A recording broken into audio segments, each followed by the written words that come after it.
ఆకలితో ఉన్న ఒక ఆవు గడ్డి మేయడానికి అడవికి వెళ్ళింది. పాపం దానికి సమయం తెలియలేదు. ఇంతలో సాయంత్రం అయింది. చీకటి పడేలా ఉంది. ఇంతలో ఒక పులి తన వైపు పరిగెత్తుకుంటూ రావడం ఆ ఆవు చూసింది. పులి నుంచి తప్పించుకోవడం కోసం ఆవు అటు ఇటు పరుగులెత్తి పారిపోతుంది. పులి కూడా అంతే వేగంగా ఆవుని వెంబడిస్తుంది. చివరికి ఆవుకు ఎదురుగా ఒక చెరువు కనిపించింది. పులి నుంచి తప్పించుకునే క్రమంలో కంగారులో ఆ ఆవు చెరువులోకి దూకేసింది. పులి కూడా ఆ ఆవును పట్టుకోవాలని దాని వెనకే ఆ చెరువులోకి దూకేసింది. దురదృష్టవశాత్తు ఆ చెరువులో నీళ్లు చాలా తక్కువగా ఉన్నాయి. ఆవు ఈదుకుంటూ చెరువు మధ్యలోకి వెళ్ళిపోయింది. అక్కడ చాలా లోతైన బురద ఉంది. అందులో ఆవు పీకల్లోతు కూరుకుపోయింది. ఆవుని వెంబడిస్తూ వచ్చిన ఆ పులి కూడా ఆ బురదలో చిక్కుకొని పీకల్లోతులోకి మునిగి కేవలం తన ప్రాణాలను రక్షించుకోవడం కోసం ఆవుకి కొద్ది దూరంలో ఆగిపోయింది ఆ పులి. ఈ స్థితిలో ఉన్న ఆ ఆవు, పులి రెండు ఒకదానికొకటి ఎదురెదురుగా కదలలేని పరిస్థితిలో నిలబడిపోయాయి. కొద్దిసేపు అయ్యాక ఆవు పులితో ఇలా అంది, "నీకెవరైనా యజమాని ఉన్నారా?" అని అడిగింది.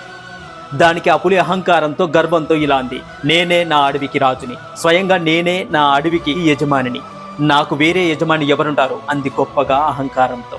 అప్పుడు ఆవు కూడా ఇలా అంది, "నీ గొప్పతనము, నీ అహంకారము, నీ శక్తి ఇవేవి కూడా ఇప్పుడు నిన్ను ఈ స్థితిలో రక్షించలేకపోయాయి కదా" అంది. అప్పుడు ఆ పులి, "నీ పరిస్థితి కూడా నాలాంటిదే కదా, నీవు కూడా నాలాగే పీకల్లోతూ మునిగిపోయావు, చావుకు దగ్గరలో ఉన్నావు, మరి ఇప్పుడు నిన్ను రక్షించేదెవరు?" అని ఆవుతో అంది పులి. అప్పుడు ఆవు చిరునవ్వుతో ఇలా అంది, "నీ ఆలోచన చాలా తప్పు. నాకు ఒక యజమాని ఉన్నాడు. సాయంత్రం అయ్యేసరికి నేను ఇంటికి చేరుకోకపోతే నన్ను వెతుక్కుంటూ ఎంత దూరమైనా వచ్చి నన్ను ఈ బురదలో నుంచి బయటికి తీసి తన ఇంటికి క్షేమంగా తీసుకుని వెళతాడు.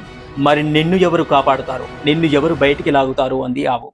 ఇలా అన్న కొద్దిసేపటికే ఆ ఆవు యొక్క యజమాని నిజంగానే వచ్చాడు. వచ్చి రాగానే ఆవును గట్టిగా పట్టుకొని అతి కష్టం మీద ఆ బురదగుంట నుంచి బయటికి లాగాడు. లాగి తన ఇంటికి తీసుకెళ్తున్నాడు. వెళ్ళేటప్పుడు ఆ ఆవు తన యజమానికేసి ఎంతో కృతజ్ఞత భావంతో చూసింది.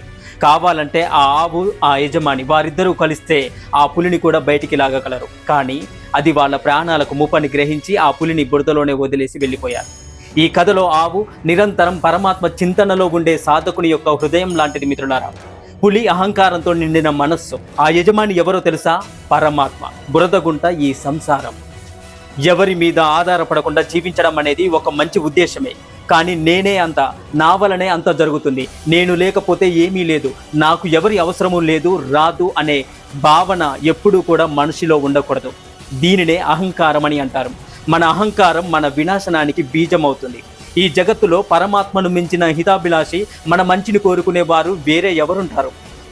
ఉండరు. ఎందుకంటే ఆ పరమాత్మ అనేక రూపాల్లో వచ్చి ఆయా సమయంలో మనల్ని నిరంతరం అనేక ఆపదల నుంచి రక్షిస్తూ ఉంటాడు. ఆ శ్రీకృష్ణ పరమాత్ముడు.